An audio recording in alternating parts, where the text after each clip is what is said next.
Tujuan kakak membuka forum ini untuk apa ya? Kalau boleh tahu. Untuk Bukankah itu memberitakan akan kebenaran. iya benar, tapi kan untuk agama-agama lain apa nggak bakal menimbulkan kontra gitu? Enggak lah. Tergantung setiap orang bagaimana dia secara dewasa menanggapi pertanyaan dan jawaban.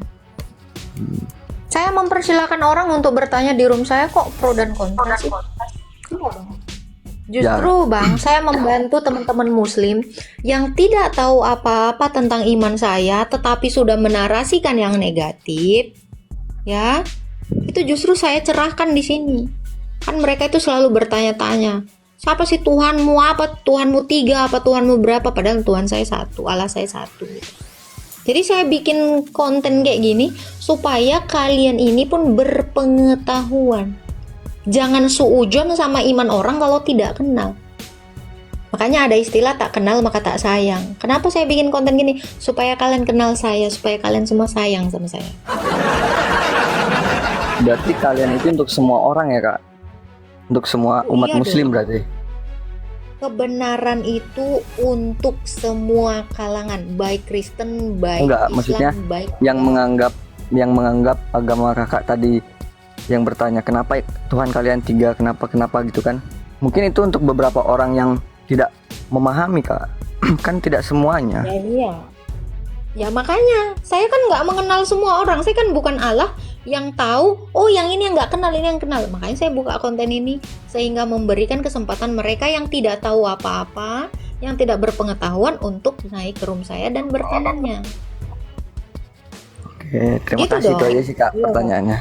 Contohnya gini Bang, Anda jualan es cendol, kan Anda juga tidak tahu siapa aja yang suka es cendol kan. Tetapi siapa yang suka dia akan datang dan beli kan. Nah, konten saya itu juga demikian. Siapa aja yang nggak tahu, ya dia bisa bertanya sini. Siapa yang nggak suka es cendol kan dia nggak beli es cendol. Kalau dia Iya. pinter dia mungkin dia tidak akan naik ke room saya. Oh saya udah kenal orang Tuhannya orang Kristen tuh ternyata satu. Allahnya orang Kristen tuh ternyata satu. Saya nggak perlu mendebatnya. Ya dia nggak perlu naik ke room saya. Tetapi untuk orang-orang yang tidak tahu, ya seperti orang-orang yang haus akan cendol, mereka akan datang untuk membeli cendol. Iya. Oke, paham kak. Oke, itu aja sih kak pertanyaannya. Kan saya cuman takutnya orang dari pihak Islam ini tidak terima dan nanti menimbulkan kontra gitu kan. Nggak apa-apa. Memang setiap orang Kan hidup malah- itu ada pro dan kontranya gitu. Malah nggak baik dan Kita aja nanti Bang, kita aja takutnya ya ini- Bang ya. Kita aja yang nggak live ya. Kita aja hidup bertetangga itu ada yang suka, ada yang enggak Bang. Jadi jangan sih, takut ada pro dan kontra. Tapi kan lebih baik menghindari sih kak. Bukan begitu sih? Iya dong. Karena prinsip saya sama seperti yang dinarasikan oleh Tuhan Yesus ya. Pergi dan Halo, Kak. jadikanlah semua muridku. Sebentar ya Acil ya. Ya, kita ini disuruh memberitakan kebenaran. Karena kebenaran itu adalah hak segala bangsa. Dan untuk menjadi bodoh itu adalah pilihan setiap orang. Gitu Bang. Oke, Jadi terima semua kasih, Kak. manusia itu berhak. Semua orang mau dari agama apa aja. Thank you Bang 999 ya. Semua orang itu berhak menerima, mendengarkan kebenaran firman Tuhan. Karena memang Tuhan Yesus nyuruh ya Prof ya, beritakanlah Injil keselamatan itu kepada semua makhluk, termasuk makhluk goib. Halo kak, Silakan Prof. apakah Yesus itu pernah mati bang? Iya, kemanusiaannya masuk ke dunia orang mati, makanya dikatakan dia mati. Itu bang, Siapa yang ngebunuhnya itu bang? tidak ada yang bunuh. Dia memberikan nyawanya masuk ke dunia orang mati atas kehendaknya sendiri. Itu ada di dalam Yohanes 10 ayat 17 sampai 18. Yohanes, 10 ayat 17 sampai 18 bang. bentar dulu bang ya, ada yang mau saya tanyakan lagi bang. Ya silakan bang. Yang dimaksud Tuhan Bapa itu apa ya bang?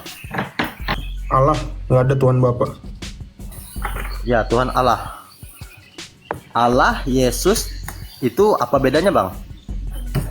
Allah itu sesembahan bang, sesembahan pencipta, ya kan? Kalau Yesus? pencipta yang ada sebentar, Ya. pencipta yang ada di dalam sesembahan kami itu pencipta yang punya firman dan Ya. pencipta yang punya roh gitu. Nah 2000 tahun lalu firmannya itu mengambil kodrat kedagingan. Jadi kalau Bang? ditanya Kodrat apa? kedagingan, Oh, kedagingan. kemanusiaan, ya. Firman itu telah menjadi manusia. Nah, jadi kemanusiaannya itulah yang namanya Yesus, gitu bang. Kalau ditanya Yesus itu apakah Allah? Iya, dia Allah. Karena sebelum datang sebagai manusia memang hakikatnya Allah. Hakikat fitrahnya Allah. Tapi 2000 tahun lalu dia mengambil kodrat kemanusiaan. Nah, yang Oh, disebut berarti dia itu berubah ya, Bang? nggak berubah. Dia mengambil. Kalau berubah itu kan artinya pencipta jadi ciptaan. Ya, jadi gini, berubah itu ibaratnya abang datang ya, abang tiba-tiba berubah jadi serigala kan. Berarti abang kan bukan jadi manusia lagi, udah jadi serigala kan. Nah kalau Yesus itu menambahkan kodrat kemanusiaan. Jadi ada 2 kodrat dia. Kalau dia berubah bagaimana dia jadi Allah lagi? Kalau dia berubah terus dia jadi Allah lagi berarti dia manusia jadi-jadian. Nah permasalahannya Yesus itu adalah firman yang mengambil kodrat manusia. Yohanes 1 ayat 14, Filipi 2 ayat 6 sampai 8. Ya, coba aku bacain ya. Filipi 2 ayat 6 sampai 8. Sebentar. Aduh, ngehang lagi. Filipi 2 ayat 6 sampai 8. Bacain Bang Meta, mau dibantu? Ini nih udah ketemu nih, aku bukain ya, mudah-mudahan nggak ada telepon masuk nih. Filipi 2 ayat 6 sampai 8. Yang walaupun dalam rupa Allah tidak menganggap kesetaraan dengan Allah itu sebagai milik yang harus dipertahankan, melainkan telah mengosongkan dirinya sendiri dan mengambil rupa seorang hamba. Mengambil rupa ya, bukan berubah wujud, tapi mengambil rupa dan menjadi sama dengan manusia.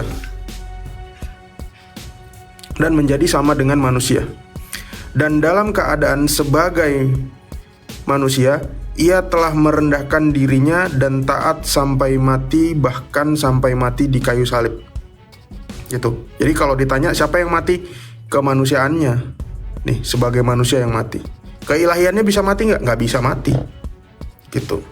Jadi tubuh kemanusiaannya itu juga menjadi jalan agar sang firman itu bisa masuk ke dalam dunia orang mati untuk menyelamatkan orang yang nggak hanya masih hidup di zaman itu, tapi yang sudah mati dari zaman Adam dan Hawa dulu.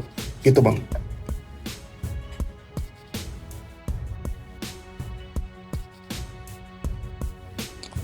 Silakan Bang Acil. Halo Bang Acil, itu jelas banget tadi itu. Halo, suaraku ada nggak, Prof? Ada kak. Unmute Bang. Udah di unmute ya. Dia tadi agak berisik, makanya aku mute tadi pas Prof lagi jelasin. Silakan Bang Acil, ada lagi yang mau ditanyakan? Unmute Bang. Halo. Bentar.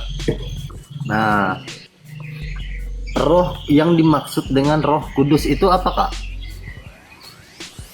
Silakan Prof. Roh Kudus itu roh Allah bang. Hah? Roh Allah. Oh, Roh Kudus itu roh Allah. Roh Allah.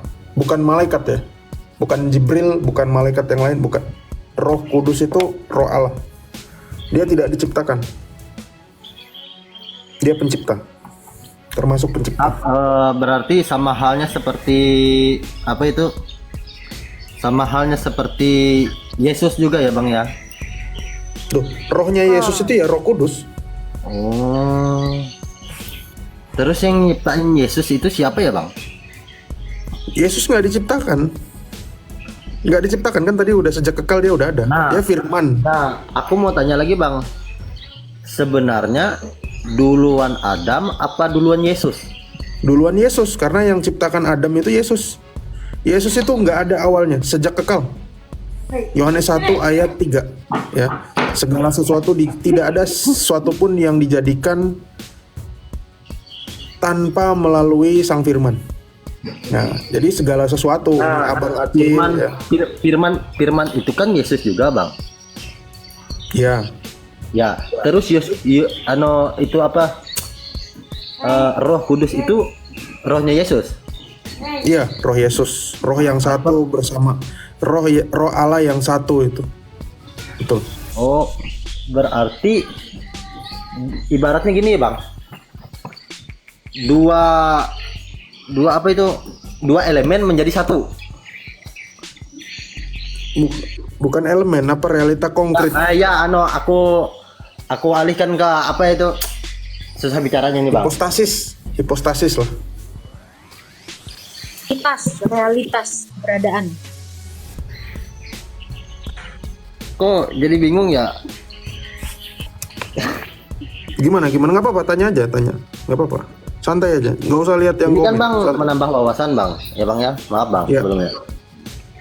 Nah, kan kata Abang tadi kan duluan Yesus dari siapa tuh? Adam. Adam. Hmm. Nah, Bukan duluan Oh, lagi, jelaskan, dia Bang. penciptanya Adam gitu. Lebih tepatnya kayak gitu. Itu kalau duluan berarti Yesus diciptain duluan. Enggak. Dia yang ciptakan Adam. nah, aku mau tanya lagi Bang. Hmm. Yesus itu Bentar, biar dia ngerti nih Bang Meta, mumpung tadi buka kamera, coba bukakan ini Bang. Yohanes 17 ayat 5 itu. Jadi dia itu telah ada bahkan sebelum dunia dijadikan. Boro-boro Adam. Sebelum dunia ada juga dia telah ada itu. Banyak dalilnya Bang. Tuh. Kan Yohanes biar dia 17 paham nih. Ayat 5 ya, bentar. 17 ayat 5. Ada banyak ayatnya. Bentar.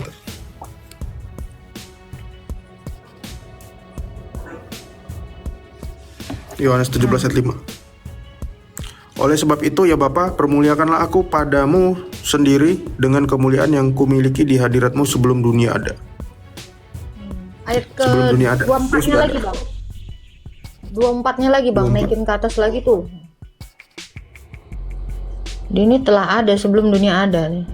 24. Ya Bapa, aku mau supaya dimanapun aku berada, mereka juga berada bersama-sama dengan aku. Mereka yang telah Engkau berikan kepadaku, agar mereka memandang kemuliaanku yang telah Engkau berikan kepadaku, sebab Engkau telah mengasihi aku sebelum dunia dijadikan. Itu Bang. Jadi jangan ditanya lagi. itu kata siapa Bang? Teman-teman. Itu kata Yesus apa kata siapa itu? Kata Yesus sendiri tuh. Itu Yesus berbicara kepada siapa itu? Kepada Bapa. Bapak itu siapa? Bapa itu keilahian, ya, sang sumber. Ya makanya tadi saya bilang Allah itu punya firman, firman itu punya roh. Nah, tadi kan antara firman itu berbicara dengan sang sumber itu. Makanya tadi kita bilang itu adalah hipostasis atau realita konkret, Bang. Gitu.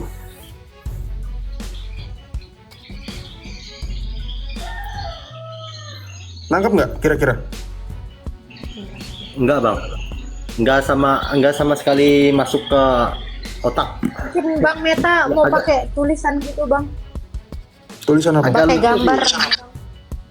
Banyak yang nggak paham. Mungkin. Siapa tahu Bang Meta mau.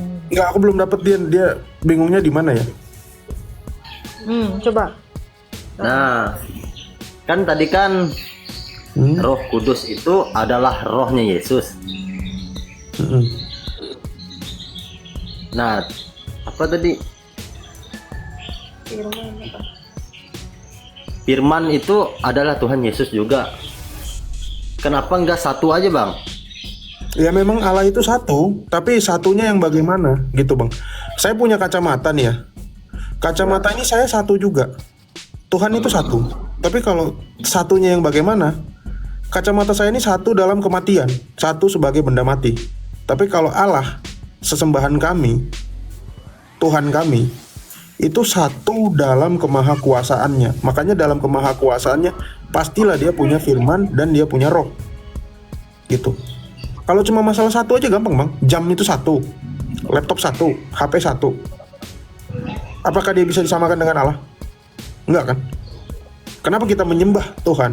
Karena Tuhan itu maha kuasa. Satunya Tuhan itu bukan sama seperti satunya benda, satunya hidung, satunya korek api, sebatang rokok, bukan. Karena korek api, sebatang rokok dan segala macam itu tidak bisa ngapa-ngapain karena dia satu sebagai benda, bukan satu sebagai pencipta. Kalau satu sebagai pencipta, kita harus tahu bahwa Tuhan itu, atau Allah, saya gunakan istilah Allah ya. Allah itu menghidupkan dan Allah itu menciptakan. Itulah satunya Tuhan. Jadi tentang Tritunggal yang diimani oleh orang Kristen itu bukan berbicara tentang jumlah Tuhan, tetapi kebagaimanaan Allah yang esa itu. Gitu, Bang. Iya. Pertanyaan saya ini tidak banyak, Bang, ini. Oke, salam dari Sabah. Saya ada tengok konten-konten kamu nih kan. Yesus adalah Allah dan Tuhan, oke? Yang saya pertanyakan nih, kalau Yesus itu adalah Tuhan, kenapa dia berdoa kepada Tuhan? Mengerti ya? Yesus itu berdoa. Oke. Ya, dia Yesus berdoa. itu dalam Jadi kemanusiaan. jadi yang aku mau tanya nih, kok yang dalam kau punya nih, kau bilang itu Tuhan kan? Ada itu Tuhan Yesus. Jadi kenapa Yesus dia berdoa lagi? Berarti Yesus itu ada Tuhan dia. Kan?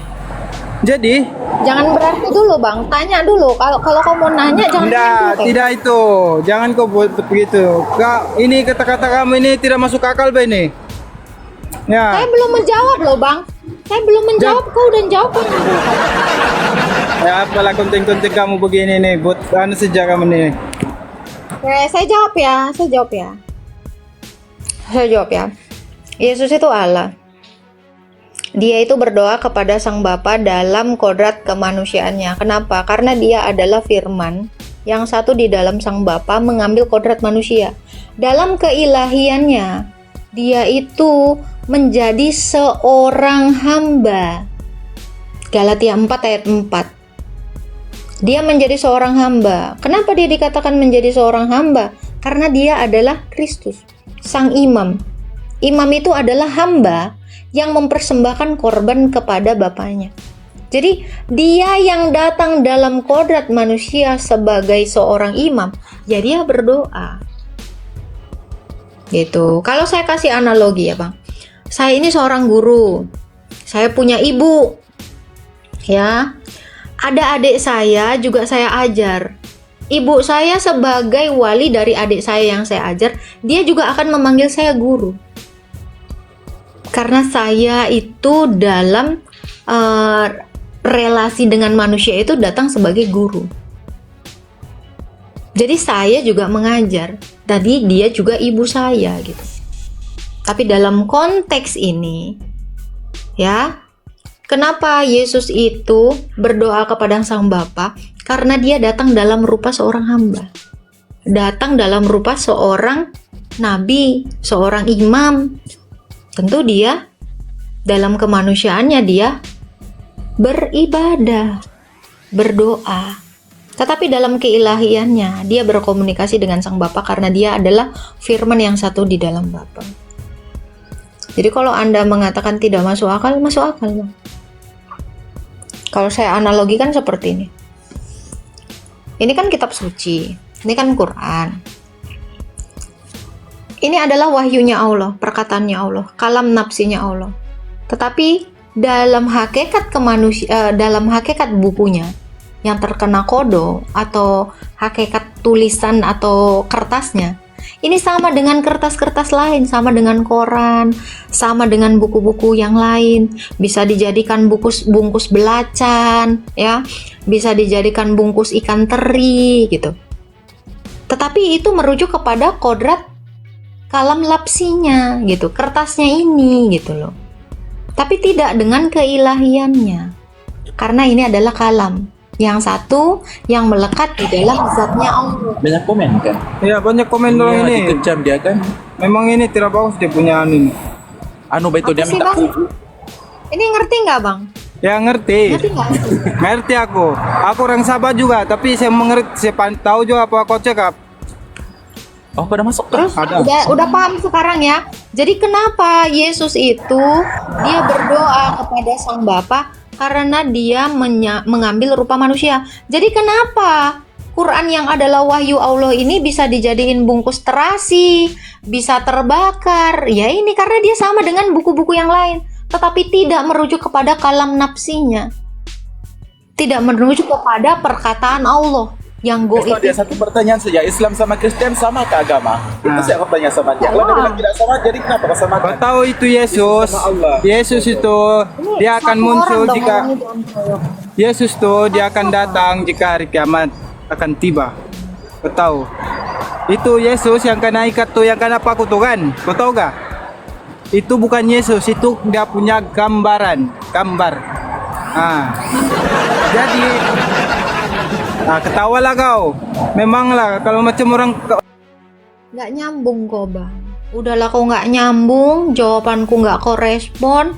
Sibuk kau nanya, kau ngejawab, kau menafsirkan, kau menyimpulkan. Ini mau bang, tolong bang. Etikamu pun nggak ada di sini bang. Udahlah bahasamu aku nggak ngerti bahasa apa. Kurang setengah kayaknya bang otakmu bang.